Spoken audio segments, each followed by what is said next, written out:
The pride of Nottingham, Carl Froch, has retained his IBF and WBA super middleweight titles after an incredible fight in Manchester over the weekend. Yes, Froch was knocked down by the young challenger George Groves in the early rounds, but the reigning champion came back to win. Yeah, it ended in controversy with a stoppage in the 9th round.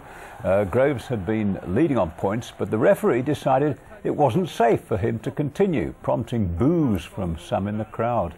Well, we're joined now by the reigning world champion. We're gate-crashing a family party in Nottingham, apparently. Hello, Carl. It's good to see you. You had us worried there for a while on Saturday night. Was there any doubt in your mind that you were going to walk away with the title again? No, not at all, but obviously concerning times early on. I walked into a shot. I was very cold coming out of the changing rooms, and obviously I wasn't switched on because I got hit with a big right hand in round one and got flattened. I mean, it doesn't happen to me. I've only ever been put down once in my whole career, and I've fought the best of the best. So, you know, for me to get put down in such emphatic fashion in the first round was a bit of a shock. But this is professional boxing, and when you get hit with a hard punch on the chin, you can go over. But, you know, it's not how you get knocked down, it's how you come back. And I got up and came back, and I finished strong and retained my titles like I do. Well, you certainly did, Carl, and it was a ferocious fight. It was stopped by the ref, as you know. Did he make the right decision? Well, the referee have to make the right decision, and there's always going to be controversy around whether or not it was too early or, you know, or whether it should have been stopped. But in my opinion, I mean, I'm a foot away from George Groves when I'm hitting him, and I saw his eyes roll into the back of his head.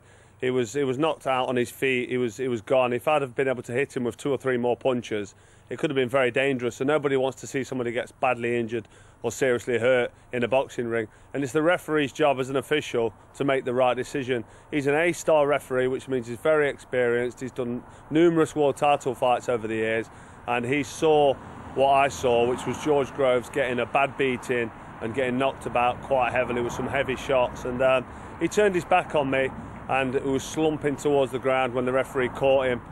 So, you know, as far as the referee's concerned, George Groves wasn't in a position to defend himself.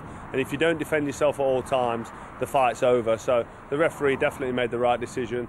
And the writing was on the wall anyway. If he was able to continue, I mean, there was still another 10 minutes left. I mean, and I always finish like a steam train at the end of my fight. So can you imagine what would have happened in the rest of round 9, then round 10, then round 11 and round 12? There's no way he would have heard the final bell. So the right decision was made. George Groves is a young man, and he can come again now. All right, Carl, thank you so much for joining us tonight. I hope that bruise heals on your eye. I'm See you later. Bye-bye. Thank you very much. Always a pleasure. Thanks, Carl. Boxing controversy. Referee Howard Foster has been backed by the British Boxing Board of Control today after his controversial decision to stop Carl Froch's dramatic world title fight with George Groves.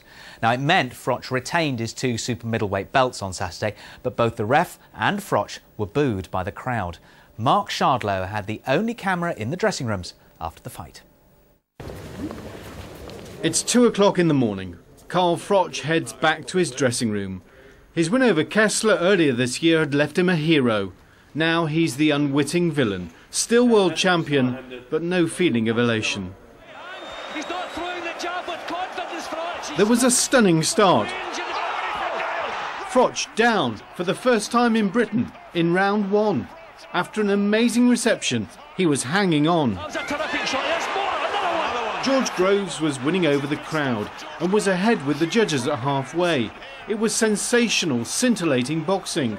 But Froch, with enormous strength, was forcing his way back into the fight when the referee intervened in the 9th to give it a dramatic, unsatisfying conclusion. That is going to be controversial. Groves is disgusted. Groves is furious. And there's going to be some controversy here. I think it got stopped way too soon.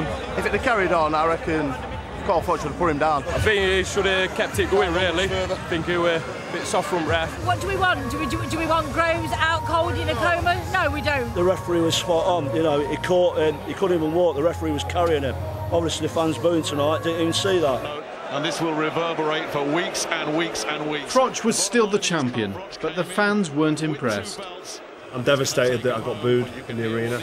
You know, I got not everybody was booing, but there was a lot of people there that was booing. And I don't get beat, you know.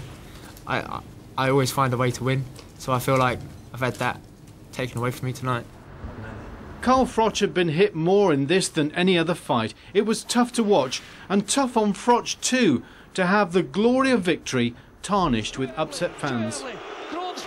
And I'm finishing him off, putting shots together, inflicting some serious damage, and they're cheering, they're loving it. And then the referee does his job, which is a fantastic job, but a very hard job, and he has to make a split-second decision. But what do I say to the people that was upset? Is that what your question was? You know, it's a little bit silly, to be honest, but I just thank the fans for coming. I want to see my wonderful kids. So what next? It'll be hard to avoid the clamour for a rematch, but Carl will not give up his world title belts easily. Mark Shardlow, BBC East Midlands Today, Manchester.